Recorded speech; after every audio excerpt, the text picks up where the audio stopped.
Sejam muito bem-vindos ao Entre Nós. Aqui nós não temos conversas rasas, nós tratamos de princípios que sustentam destinos.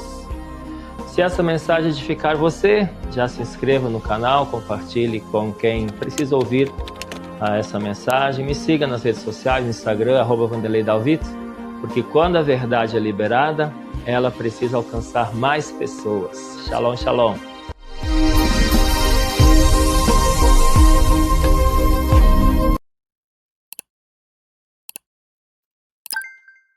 Bom dia, boa tarde, boa noite para você que está nos assistindo.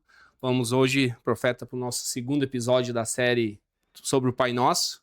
E eu acho que é uma das partes mais importantes também da oração é a questão da paternidade. Eu gostaria que o senhor falasse aí, já iniciasse falando nós, o que Jesus quis dizer quando ele falou Pai Nosso que estás no céu. Muito bom. Essa é a grande virada de chave, né, do Antigo Testamento para o Novo Testamento. Uma das grandes viradas de chave é a questão apostólica, né? Jesus escolheu apóstolos, é uma nomenclatura que não aparecia no Antigo Testamento. No Antigo Testamento aparecia a palavra profeta, sacerdotes, mas apóstolo surgiu dentro do Império Romano mesmo, né? Dentro do sistema de guerras, generais, missões, né, bélicas. Mas Jesus se apropriou disso. E outra coisa que apareceu de maneira muito linda, forte, em Jesus foi a questão da paternidade. Começou a aparecer um pouco em Salmos, né? E Jesus trouxe então a ideia de um Deus Pai, que um Deus que não está distante, um Deus que não está muito longe, parafraseando inclusive Isaías, que diz, né, que o nosso Deus habita num alto e sublime trono, mas também habita no coração contrito, né? Num coração humilde, num coração quebrantado, num coração aberto a Ele. Então, Jesus veio trazer a ideia de um Deus conosco, e um dos títulos de Jesus justamente é Emanuel, que é Deus conosco, Deus conosco. Então, essa ideia toda de um Deus próximo, um Deus junto, um Deus que é Pai, surge de maneira muito forte nos ensinos de Jesus. Várias parábolas também Jesus usa a questão da paternidade, um pai de família, de uma pessoa que figura como um pai, no caso do filho pródigo também, né? Aquele pai representado pelo pai do filho pródigo, é uma representação de Deus, né? E o filho pródigo é uma representação de todos aqueles que vão longe de Deus, que vão viver as suas próprias vidas, do seu jeito, curtir, né, o prazer, enfim, buscar um caminho meio em rebelião, seu próprio caminho, querer se achar, né, querer se encontrar, querer desenvolver sua própria identidade, se desligando do pai. E depois, então, esse filho pródigo vê que esse caminho que ele quis trilhar deu problema, deu ruim, e aí ele volta para a casa do pai, e o pai de braços abertos o perdoa, o recebe e coloca toda a honra nele de novo de ter um filho, coloca o anel de novo. Bem, essa ideia de paternidade surge muito forte em Jesus. E quando Jesus disse Pai Nosso, então ele identifica que Deus é Pai, e tem toda essa simbologia, então, de proximidade, de autoridade, de amor, de compromisso com a trajetória do filho. Todo bom pai tem um compromisso sério com a trajetória do filho, né? Eu tenho 2 filhos, e a minha luta, oração, é justamente para colocá-los bem no mercado de trabalho, na vida, como família, como homens de Deus, né? Então, o pai tem toda essa ideia de colocar o filho numa trajetória de vitórias, de bênçãos. E aí, junto do pai, tem o pronome possessivo nosso, né? Que é o nosso pai, ou é o meu pai, é o pai próximo, né? Então, quando a gente usa a expressão pai, ainda pode parecer um pouco distante, pode ser o pai de alguém, mas quando eu uso o meu pai ou o nosso pai, pai nosso, o nosso pai, daí eu aproximo o pai de mim, da gente, de nós. Essa é uma ideia.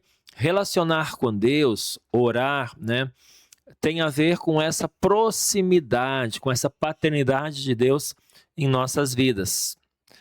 Perfeito, profeta. E a parte quando existe a possibilidade de alguém estar orando para Deus, Pai Nosso, e falando em Pai, e ao mesmo tempo não aceitar a paternidade de Deus? Claro, porque tem dificuldades de entender a paternidade de Deus por ter tido uma paternidade problemática aqui na Terra.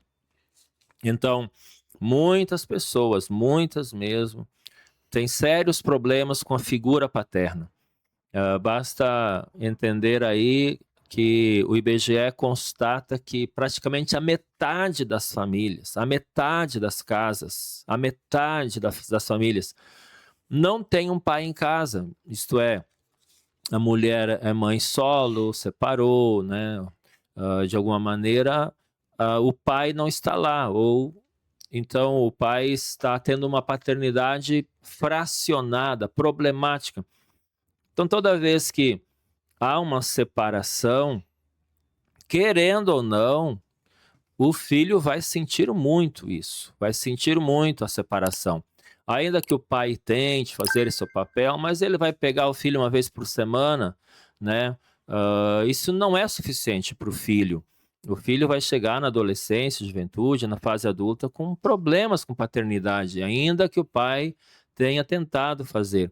Mas a verdade é que também os pais que não estão mais na casa com o filho têm dificuldade em exercer esse papel por vários motivos. Alguns dos motivos é a nova esposa desse pai muitas vezes começa a complicar muito, começa a tentar afastá-lo da ex-esposa, afastá-lo daquele filho, mas não tanto por causa do filho, mas porque tem toda essa coisa de ciúmes e tudo mais. Mas o fato é, muitas pessoas têm problemas com paternidade aqui na Terra. E aí tem dificuldade em ter um relacionamento com o Pai Celestial. Nós tivemos testemunhos recentes agora do Encontro com Deus de uma moça que falou isso, que ela tinha dificuldade em falar Pai para Deus, orar dessa maneira, Pai que está no céu, porque remetia ao pai dela, o problema que ela tem com o pai dela, né? Então isso é fato. Para ter uma boa relação com o Pai Celestial, é importante que a gente tenha algum tipo de cura emocional relacionada à figura paterna aqui na Terra. Então, o perdão ou a restauração, de alguma maneira eu preciso curar a minha alma para que eu possa ter uma boa visão do Pai Celestial. Outra coisa importante entendermos é qual a função do pai. Muitas pessoas têm o pai em casa, mas o pai foi um pai ditador, foi um pai que disciplinou o filho exageradamente, bateu no filho, ou foi um pai, quem sabe, que não tinha intervenção. Muitos homens têm essa característica de não dar muita bola para as coisas, né? De não ficar, né, falando o tempo todo. A mãe já é de falar o tempo todo sobre o que o filho faz ou não faz e tal. O pai já fica mais na dele. Todavia, às vezes, quando o pai intervém, às vezes até porque a mãe fica falando, tu não vai fazer nada, tu não vai fazer nada, né? Ó, teu filho aí, tu não vai fazer nada. Aí quando o pai intervém, muitas vezes já intervém com raiva, com peso, intervém por causa da mulher, da mãe, que já pediu a intervenção dele muitas vezes. E quando ele intervém com um peso emocional, com uma raiva, com peso de descarregar no filho essa raiva, essa frustração, inclusive com a esposa, está cobrando dele. E aí o filho cresce com essa visão de um pai carrasco, ou de um pai que fica ausente, e quando ele se apresenta é para puni-lo.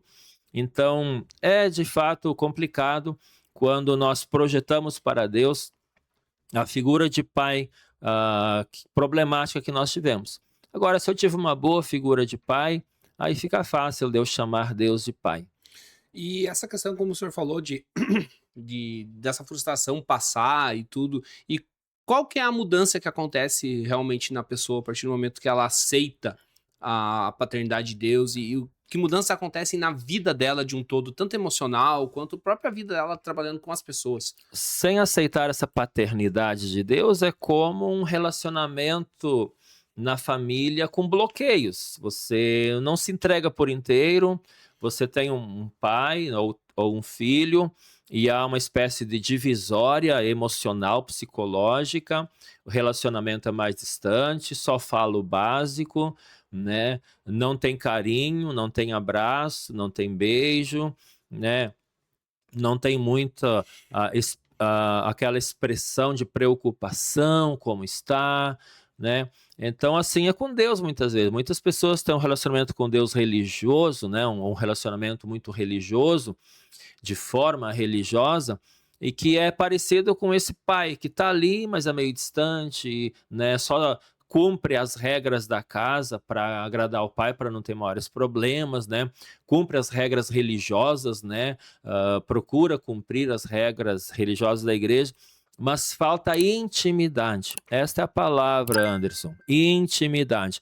Enquanto eu não aceito a paternidade de Deus, eu não tenho intimidade com ele. Eu tenho um relacionamento talvez formal, eu tenho um relacionamento básico, né? Eu sigo mais ou menos as diretrizes, mas falta intimidade. Quando eu tenho intimidade, eu tenho um coração aquecido, eu tenho amor, eu tenho assim aconchego, eu me sinto bem na companhia de alguém com quem eu tenho intimidade. Quando a gente está no meio de estranhos, por exemplo, e de repente a gente encontra alguém que a gente tem intimidade, a gente pensa, eu estou em casa. É verdade. Me sinto em casa. É verdade. I feel like home, né? Eu me sinto em casa. É interessante. Estive em Gramado uma vez, tinha muita gente. E aí lá no meio daquela multidão eu encontrei, né, uns irmãos, né, da rede apostólica. Daí a gente se abraça. Aí, o que você está fazendo aí? A gente, né, comemora ali um momento, né? Às vezes janta juntos e tal. É mais ou menos assim. Falta de uma paternidade, vai faltar intimidade. Então, quando Jesus disse, Pai nosso que estás no céu, ele traz essa intimidade com o Pai. E logo depois, o Pai retribui essa intimidade quando Jesus é batizado, ou um pouco antes, quando o Pai diz, este é meu Filho amado, em quem eu tenho todo o meu prazer. A ele ouvi. Isso é lindo essa questão de Jesus, né? A forma como ele nos ensinou, né? Eu acredito também, eu queria que o senhor falasse um pouco na visão do senhor. Jesus não usou o meu pai, Jesus usou o nosso, né? Pai nosso, não o pai meu que está no céu, o pai nosso. Eu gostaria que o senhor falasse um pouco dessa questão da pluralidade que Jesus usou, né? Isso, Jesus disse, eu volto para o meu pai e vosso pai, quando ele lindo, né? estava, né, para ser crucificado. Essa é a ideia. Jesus veio para trazer a paternidade de Deus para todos aqueles que creem. Então, Jesus primeiro ele era chamado o primogênito de Deus, filho primogênito, né? Aliás, desculpa, primeiro ele foi chamado de unigênito, é o único filho. Ele era chamado de unigênito, o único filho de Deus. Quando ele vem e morre na cruz e paga pelos nossos pecados, e nós, de afastados de Deus, passamos então a comungar na família de Deus e nos tornamos filhos, então aí Jesus é chamado de primogênito, o primeiro de muitos filhos.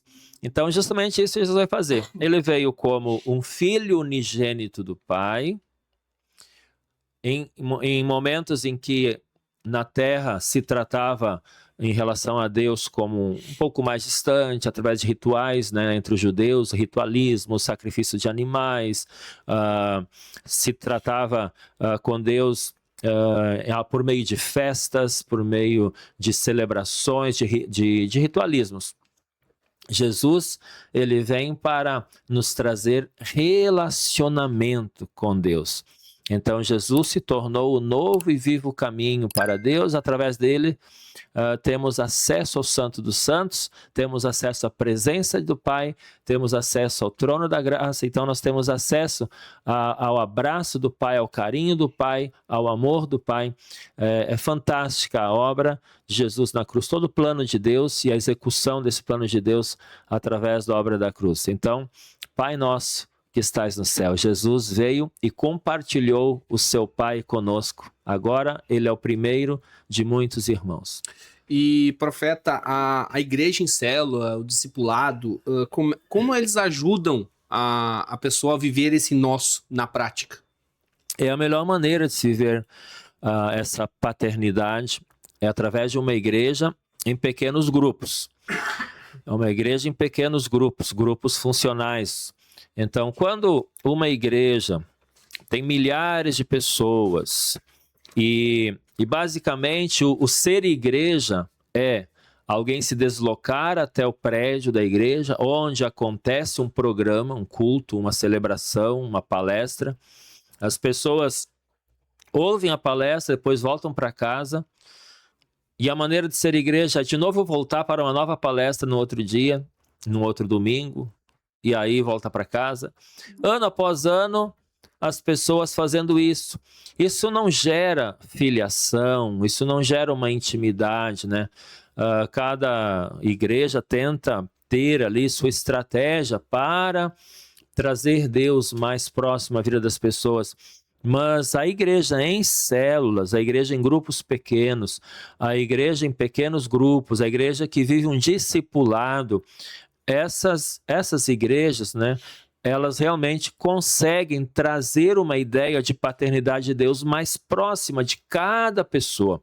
Então, na igreja nós temos células, por exemplo, de crianças, células de pré-adolescentes, células de adolescentes, e cada um com seu líder, célula de jovens, e cada líder, então, ele tem uma preocupação, um cuidado, um carinho, um amor, né, um discipulado em relação aos seus filhinhos na fé, né, aos seus discípulos.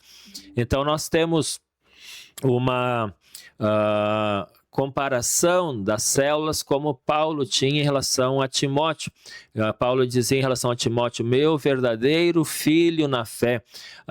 Então, embora nós saibamos que Timóteo não era filho de Paulo, mas Paulo diz assim, Timóteo, meu verdadeiro filho na fé. Então nós chamamos, inclusive, aqueles que estão numa caminhada mais forte dentro da célula de Timóteos, por causa disso, por causa de paternidade.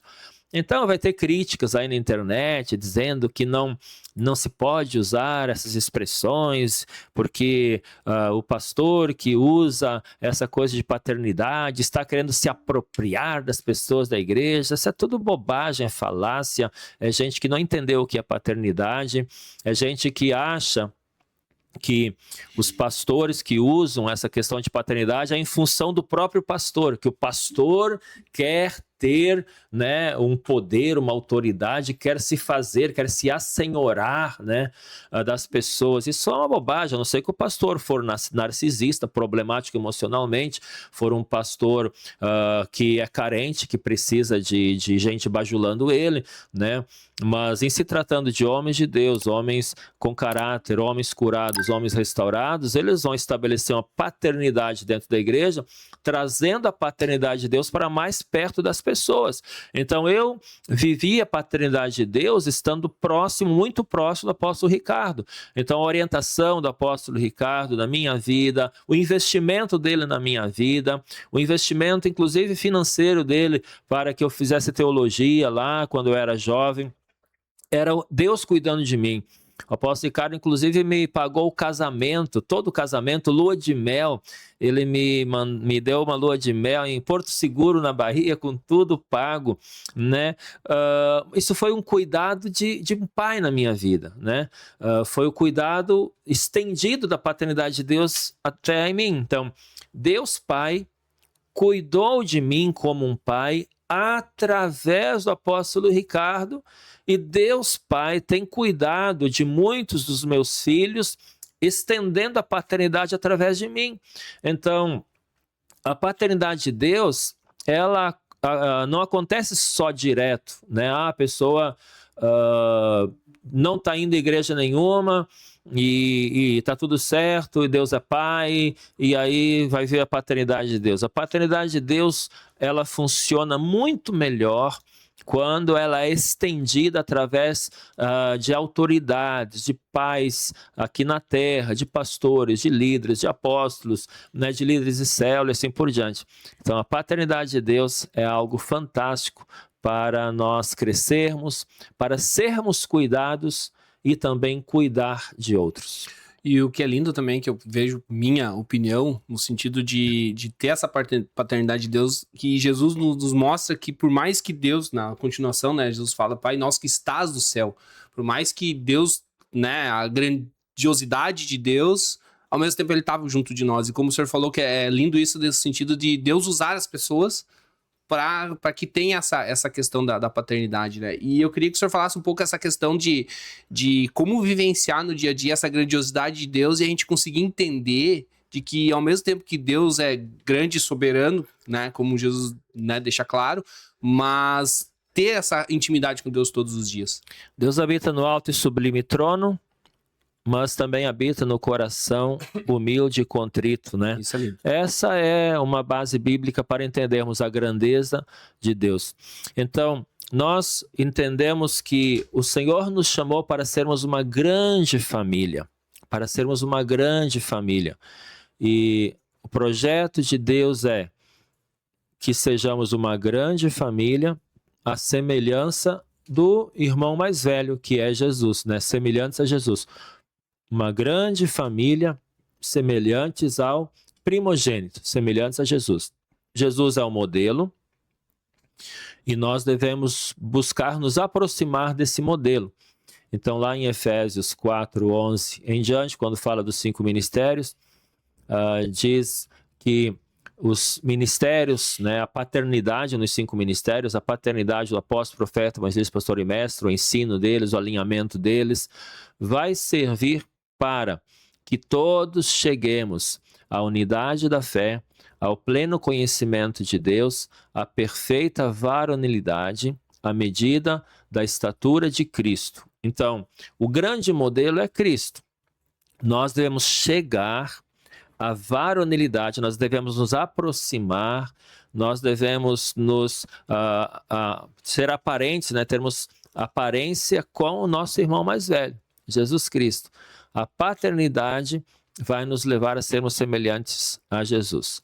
Então, Deus habita no alto e sublime trono, ele governa tudo, mas ele também quer estar perto de nós, governar cada detalhe da nossa vida. Eu tenho muitos testemunhos, e muitos têm, de como Deus cuidou de coisas pequenas para nós, coisas que parece assim, Deus é muito ocupado, ele não vai se preocupar com isso, ele tem que se preocupar com outras coisas, mas ele cuidou de coisas pequenas. Poderia ter vários testemunhos aqui. Um deles foi uma viagem de férias que a gente fez a Goiânia, a gente estava perdendo o avião porque não tinha estacionamento em Porto Alegre, no aeroporto, e eu tinha dado 3, 4, 5 voltas ao redor dos estacionamentos, o estacionamento estava totalmente lotado e não tinha onde estacionar, nem fora, eu não sabia mais o que fazer, estava com a minha família, e de repente, no meio daquele monte de carros, um cara abre o vidro e me pergunta se eu queria estacionar. Eu disse sim, claro. E ele disse, então vem comigo. Ele foi, ele entrou por trás do estacionamento, não pela frente, por trás do estacionamento. E ele me levou até um lugar, ele disse, pode estacionar aqui. Era um lugar onde não havia um estacionamento, era entre um carro e outro, mas dava para botar o carro ali em cima de uma linha amarela. E só deu tempo da gente chegar, ou já estavam fechando, né, o embarque. E eu pensei, que coisa linda, Deus preocupou comigo. E eu não estava indo para pregar, eu não estava indo para uma conferência, eu estava indo de férias, mas o Pai quer cuidar das férias da gente, que a gente se divirta, que o Pai quer que a gente seja feliz, é como um pai. O Pai quer que as coisas deem certo para a gente. O Pai vai lutar para que a gente acesse aquilo que é plano dele para a nossa vida.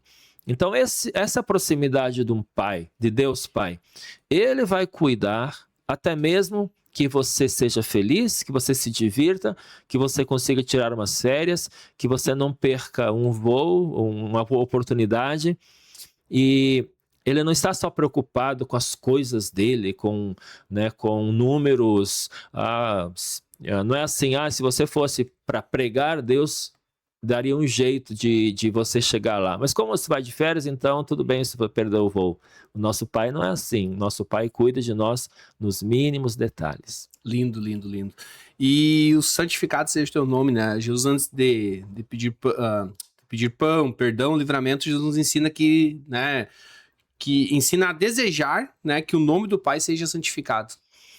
Essa é uma expressão muito linda, porque antes da gente pensar em nós, né, antes de pensar em algum benefício para nós, Jesus aponta que nós devemos pensar no que é importante para Deus, no que é importante do ponto de vista de Deus, naquilo que tem um valor mais alto. Essa oração do Pai Nosso, ela estabelece uma escala de valores. Tudo é importante. O pão nosso de cada dia é tão importante que sem ele não sobrevivemos, mas não está em primeiro lugar nessa lista. Então, em primeiro lugar nessa lista está a intimidade com Deus, a proximidade, a proximidade do Pai. E aí, em segundo lugar, nós vemos aí a questão de tudo o que nós fazemos deve ser em função da glória de Deus, da santidade de Deus, da grandeza de Deus. Tudo o que nós fazemos deve ser em função de Deus, isto é, a Bíblia diz, quer comais, quer bebais, ou façais qualquer outra coisa, faça tudo para a glória de Deus. Tudo para a glória de Deus. Santificado seja o vosso nome. Então, essa é uma premissa. Você vai se relacionar com Deus, você vai fazer uma oração. O ideal é você primeiro demonstrar uma preocupação com as coisas de Deus e não só com as suas, né? Imagine você em casa com um monte de afazeres, a casa toda para arrumar, né? Um monte de coisa por fazer na casa e o teu filho só aparece para pedir coisa para ele, né? Se ele é bem infantil, é uma criancinha, um nenenzinho, aí você entende, não, ok, né? Mas imagina, a casa toda suja, você limpando a casa, arrumando a casa, tem um monte de coisas para se preocupar e o filho só aparece para pedir uma coisa para ele, pedir, pai, me dá dinheiro aí, eu quero comprar um salgadinho para mim, sei lá. Se for criancinha, ok, mas Deus não nos chama para vivermos uma vida inteira como infantis e crianças na presença dele. Deus nos chama para sermos pais na fé, Deus nos chama para a grandeza, Deus nos chama para sermos embaixadores do reino, Deus nos chama para sermos apóstolos, profetas, enviados, Deus nos chama para sermos pessoas que vão trazer o reino de Deus para a terra, que é o próximo tema. Deus nos chama para sermos aqueles que trazem o reino de Deus na terra, como embaixadores do reino. Agora, alguns têm uma visão de que Deus nos chamou para sermos aqueles filhinhos infantis que só aparece na presença dele para pedir uma coisa, né? Que não entende toda a grandeza do reino, entende que Deus também tem demandas, que Deus tem muitas coisas para fazer nessa terra e ele vai fazer através de nós. Vamos entrar isso no nosso próximo momento, né? No nosso próximo podcast. Por hoje seria isso mas aí. No próximo a gente aborda um pouco mais sobre isso. Certinho, pessoal. Muito obrigado aí quem está nos assistindo, e também já queria deixar aqui na descrição, a gente vai estar com o link do livro do profeta, né, seus abertos aí para quem quiser adquirir, e também nós estamos no Spotify, né, o link do Spotify vai estar ali também, quem está dirigindo carro, quer ouvir o nosso podcast agora também já consegue através do Spotify. Até o próximo, pessoal. Shalom, shalom.